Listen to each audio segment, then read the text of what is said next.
Hello everyone. तो आज इस वीडियो में हम लोग शुरू करेंगे क्लास 11 का first chapter units and measurement. तो चलिए शुरू करते हैं with the introduction of this chapter. तो इंट्रोडक्शन में सबसे पहले हम लोग देखेंगे कि why we are studying this chapter, हम ये चैप्टर क्यों पढ़ रहे हैं। They are many chapters but why this chapter is introduced in the first part कि भाई यूनिट्स क्या है, मेजरमेंट क्या है। देखिए हम लोग units and measurement class second class third से पढ़ते आ रहे हैं, जैसे length is measured in metres, ठीक है, mass is measured in kilograms, temperature is measured in Kelvin और डिग्री सेल्सियस। तो उसी का थोड़ा सा ये एडवांस फॉर्म है। तो चलिए हम शुरू करते हैं आज का वीडियो। तो मेजरमेंट के हम पहले बेसिक्स देख लेते हैं कि इसमें क्या बेसिक्स आपको देखनी है। देखिए शुरू करने से पहले इन चीज़ के आप नोट्स बना लीजिएगा। देखिए eight the end of the day आपके नोट्स ही हैं जो आपके काम आएंगे। आपको जिस भी लैंग्वेज में कंफर्टेबल हो उस लैंग्वेज में अपने नोट्स बनाइए। बिकॉज आप बुक सबके पास अवेलेबल हैं, लर्निंग रिसोर्सेज सबके पास अवेलेबल हैं, कंटेंट सबके पास है, बट जो आपके नोट्स हैं जो आपको फील गुड कराएंगे at the time of exam. तो आप बड़ी पिक्चर को सोच के चलिए कि आपको कॉम्पिटिशन भी देने हैं, अभी आपको 11th आप शुरू कर रहे हैं, ठीक है। तो उस वजह से मैं एम्फोसाइज कर रहा हूँ कि start making the notes right now. तो जब आपके पास at the end of the year की जब इतना मोटा आपका रजिस्टर होगा तो it will be very handy for you, क्योंकि आपने अपनी लैंग्वेज में लिखा है, समझ कर लिखा है। तो उसको अपने आप से प्रोसेस करके उन नोट्स को आप बनाइए। तो चलिए शुरू करते हैं बेसिक की मेजरमेंट, बेसिक की what is all about this chapter. कि देखिए मेजरमेंट बेसिक्स में हम लोग बात करते हैं कि कंपेयरिंग थिंग्स। तो जब भी हम कोई चीज़ मेजर करते हैं तो हम कंपेयर करते हैं, चाहे वो लेंथ हो, चाहे मास हो, चाहे टेम्परेचर हो। तो जो बेसिक है मेजरमेंट का वो यही है, it involve comparing the thing, कि हम कुछ चीज़ों को कंपेयर कर रहे हैं।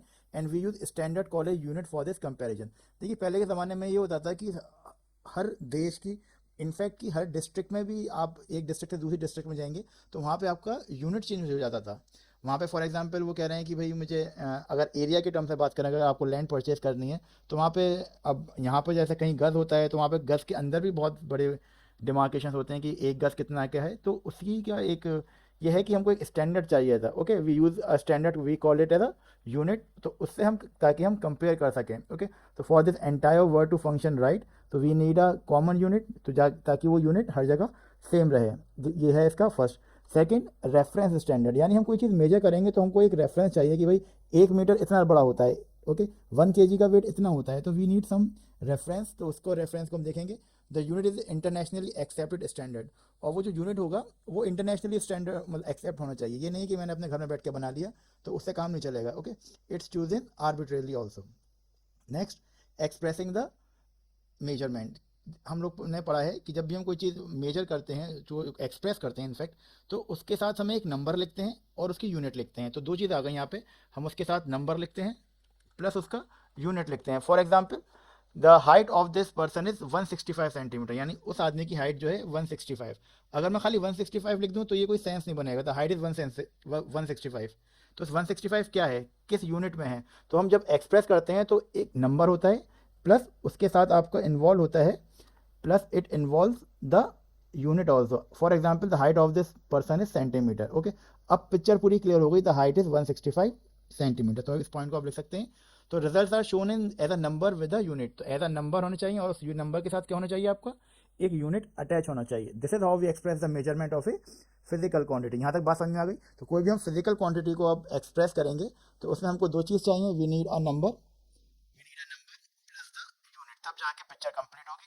अगर मैंने कहा कि भाई आपका वेट कितना है, व्हाट इज द वेट, आपने कहा भाई 65, भाई 65 ग्राम है, 65 केजी है, 65 टन है। Okay, so in order to complete the picture we will write 65 kg.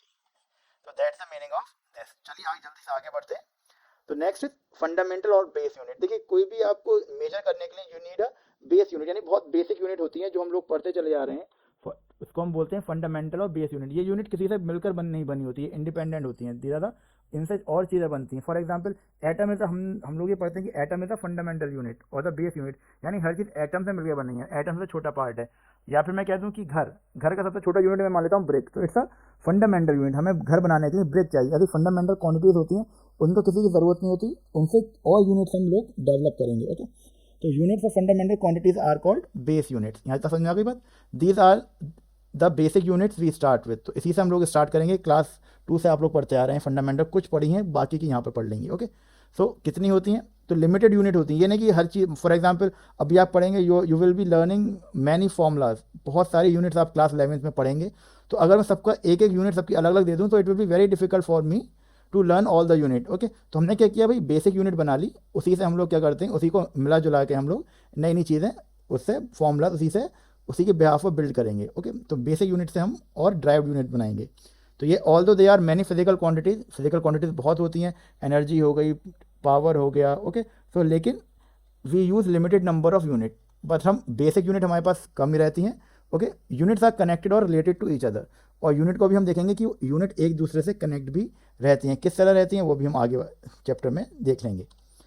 Okay, next is जो फंडामेंटल यूनिट से मिलकर बनती हैं उसको हम बोलते हैं ड्राइव्ड यूनिट। Is clear? तो derived unit, other physical quantities use combination of the base unit, units derived from these combination are called derived unit. Let me give you an example of base unit and the derived unit so that you know कि भाई मैं क्या बता रहा हूँ। Okay, तो for example base unit आपने पढ़ा है लेंथ, मास, टाइम, टेम्परेचर, इलेक्ट्रिक करंट। तो ये है बेस यूनिट, यानी ये किसी से मिलकर नहीं बनी। लेंथ मीटर, तो it's independent quantity, mass KG, time second, temperature kelvin, electric current ampere, अभी हम देख लेंगे। ओके, नाउ अब जो स्पीड जो मिलकर बनी है, स्पीड मिलकर बनी है मीटर पर सेकेंड। तो इसमें आपकी कौन कौन सी बेस यूनिट यूज़ हुई? एक तो मीटर यूज़ हुई और दूसरी आपकी बेस यूनिट यूज़ हुई, वो आपकी यूज़ हुई time. Okay, next is force. Force is also a combination of unit. अभी हम पढ़ेंगे कि फोर्स की बेस यूनिट किससे बनी है। फोर्स आपने पढ़ा है mass into acceleration, again acceleration is a derived unit, acceleration होता है ये मीटर पर सेकेंड स्क्वायर। ओके, तो like this we can keep on getting the base unit eventually. Okay, acceleration जो मैंने बताया मीटर पर second square, again it's a derived unit. Exam में पूछा जाए कि भाई इसमें से कौन से हैं ड्राइव्ड यूनिट, तो बेस यूनिट तो हमारी 7 हैं, अभी बताऊंगा कि, और बाकी जितनी भी हैं they are the derived unit. Energy आपकी पढ़ी है। Okay, energy is work done is force into displacement, आपने पढ़ा था क्लास 9th में। इलेक्ट्रिक फील्ड जो हम देखेंगे अभी आगे। ओके, तो these are called the derived unit. तो ड्राइव्ड यूनिट क्या है? वो बनी है आपकी बेस यूनिट से। सिस्टम ऑफ यूनिट, तो a complete set of units including base and derived unit is a system of unit. ठीक है, तो यानी जितने भी आपके बेस यूनिट हैं और जितने भी ड्राइव्ड यूनिट हैं उनको, उन दोनों को मिला के एक सिस्टम बनता है। तो we called as a system of unit. Okay, for example अगर आपके स्कूल में, तो स्कूल में देखिए बच्चे भी होते हैं, टीचर्स भी होते हैं, प्रिंसिपल भी होते हैं, और आपका ग्राउंड स्टाफ भी होता है। तो उन सबको मिला के एक सिस्टम बना। ओके, तो जिसको हमने कहा system of unit. It has express all the physical quantities consistently. तो यानी आपकी कंसिस्टेंसी बनी रहती है उसको एक्सप्रेस करने में।